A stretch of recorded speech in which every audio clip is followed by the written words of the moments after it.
আপনি কি জানেন নর্থ কোরিয়ার সর্বেসর্বা প্রেসিডেন্ট কিম জংকে? হ্যাঁ, আপনারা হয়তো জানেন তিনি কিভাবে নর্থ কোরিয়ার রাজনীতিতে আসেন এবং নর্থ কোরিয়ার সর্বেসর্বা হয়ে ওঠেন। তার গল্প নিয়ে আলোচনা করতে চলেছি। তো চলুন বেশি দেরি না করে শুরু করি। কিম জং ইলের 3 পুত্র ছিল এবং কিম জং ছিলেন সবথেকে ছোট পুত্র। কিম জং তার জীবনের বেশিরভাগ সময় জনসাধারণের চোখের আড়ালে কাটিয়েছিলেন এবং তার সম্পর্কে খুবই কম জানা যায়। সুইজারল্যান্ডের গোমলিগেনের বার্লিনে আন্তর্জাতিক স্কুলে পড়াশোনা করার পর তিনি 2002 থেকে 2007 সাল পর্যন্ত পিংইয়াং এর কিম ইল সুং ন্যাশনাল ওয়ার কলেজে পড়াশোনা করেন। তরুণ বয়সে কিম জং তার বাবার সাথে সামরিক পরিদর্শনে যেতে শুরু করেছিলেন। ধারণা করা হয়েছিল যে তিনি কোরিয়ান ওয়ার্কার্স পার্টি অর্থাৎ দেশের শাসক দল অথবা সেনাবাহিনীর জেনারেল পলিটিক্যাল ব্যুরোতে কাজ করতেন। উভয় সংস্থাই সরকারি কর্মকর্তাদের উপর নজরদারির সাথে জড়িত ছিল। 2009 সালের গোড়ার দিকে গুজব ছড়িয়ে পড়ে যে তাকে তার বাবার শেষ উত্তরসূরি হিসাবে প্রস্তুত করা হচ্ছে এবং তাকে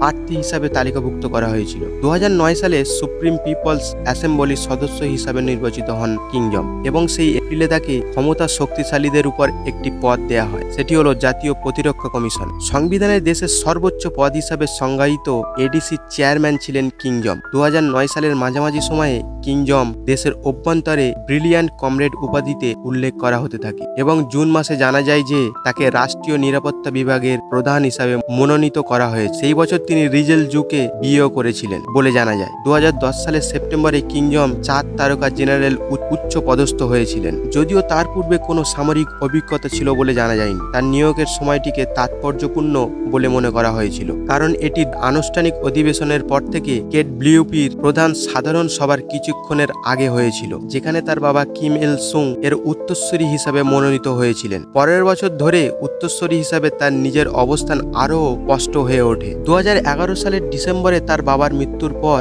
কিম জং দেশের সর্বোচ্চ নেতা হিসাবে ঘোষিত হয়, যা একটি অনানুষ্ঠানিক উপাধি যা তবুও সরকার এবং উত্তর কোরিয়ার সামরিক বাহিনীর প্রধান হিসাবে তার অবস্থানের ইঙ্গিত দেয়। 2012 সালের এপ্রিলে বেশ কয়েকটি সরকারি উপাধি অর্জনের মাধ্যমে তার মর্যাদা বৈধ পায়। কেডব্লিউপি এর প্রথম সচিব, কেন্দ্রীয় সামরিক কমিশনের চেয়ারম্যান এবং এনডিসি এর চেয়ারম্যান, যা তখন দেশের সর্বোচ্চ আমলাতান্ত্রিক কর্তৃপক্ষ ছিল। কিমের জাতীয় কৌশল ছিল প্রায় সমান্তরাল উন্নয়ন, যা দেশের অর্থনৈতিক উন্নয়নের পাশাপাশি প্রতিরক্ষা ক্ষমতার উপর জোর দেওয়া হয়েছিল। 2013 সালে কেডব্লিউপি কেন্দ্রীয় কমিটির বৈঠকে আনুষ্ঠানিকভাবে গৃহীত হয়েছিল। 2016 সালের জুনের এপ্রিলে পিপলস অ্যাসেম্বলির কংগ্রেস কিম জং অবস্থানকে বিস্তৃত এবং দৃঢ় করার জন্য সংবিধান সংশোধন করেন। সংশোধনগুলি কিমকে প্রধান করে তোলে এবং তিনি টেস্ট অ্যাফেয়ার্স কমিশন তৈরি করেন। নতুন কমিশন উত্তর কোরিয়ার সবচেয়ে শক্তিশালী শাসক সংস্থা হিসাবে এনডিসিকে প্রতিস্থাপন করেন। কিমের রাজত্বের প্রথম দিকের বছরগুলিতে ক্ষমতার নির্মম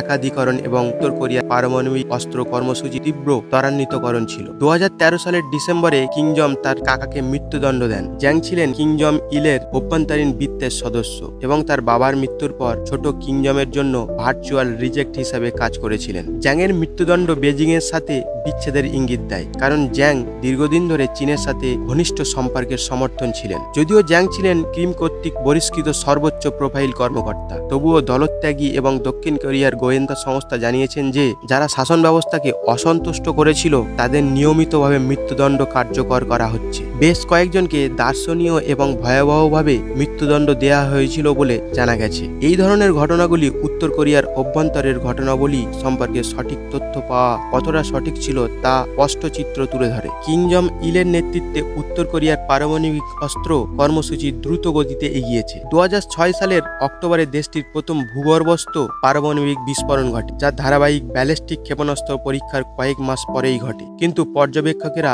এই প্রাথমিক অভিযানকে মাঝারি সাফল্য হিসাবে চিহ্নিত করেছেন। 2013 সালের ফেব্রুয়ারি, যেখানে কিম জং সরকারের প্রথম পারমাণবিক পরীক্ষা হয়েছিল, ভূগর্ভস্থ বিস্ফোরণ এবং দূরপাল্লার ক্ষেপণাস্ত্র পরীক্ষার গতি নাটকীয়ভাবে দ্রুততর হয়েছিল। 2017 সালের মধ্যে উত্তর কোরিয়া মোট 6টি পারমাণবিক পরীক্ষা চালিয়েছিল, যার মধ্যে অন্তত একটি ছিল এমন একটি ডিভাইস যা উত্তর কোরিয়ার কর্মকর্তারা দাবি করেছিলেন যে অন্তর্মহাদেশীয় ব্যালিস্টিক ক্ষেপণাস্ত্র বসানোর জন্য যথেষ্ট ছোট ছিল।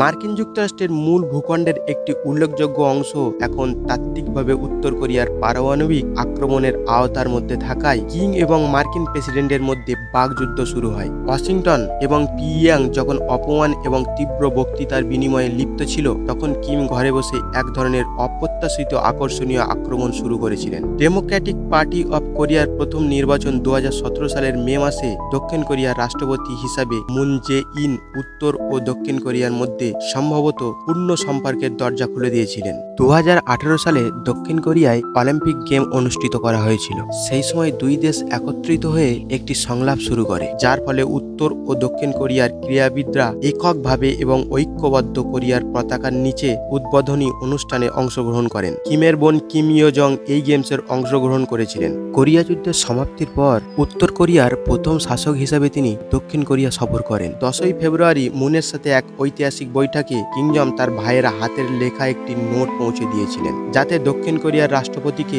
যত তাড়াতাড়ি সম্ভব পিয়ংইয়াংয়ে তার সাথে দেখা করার জন্য আমন্ত্রণ জানানো হয়েছিল। এরপর কিম জং সাউথ কোরিয়ার কর্মকর্তাদের একটি নৈশভোজের আমন্ত্রণ জানান, যেখানে তিনি তাদেরকে বলেন মার্কিন যুক্তরাষ্ট্র যদি উত্তর কোরিয়ার এবং তার শাসন ব্যবস্থার নিরাপত্তা নিশ্চিত করতে ইচ্ছুক হয়, তাহলে তিনি উত্তর কোরিয়ার পারমাণবিক অস্ত্রগার নির্মূলের বিষয়ে আলোচনা করতে প্রস্তুত।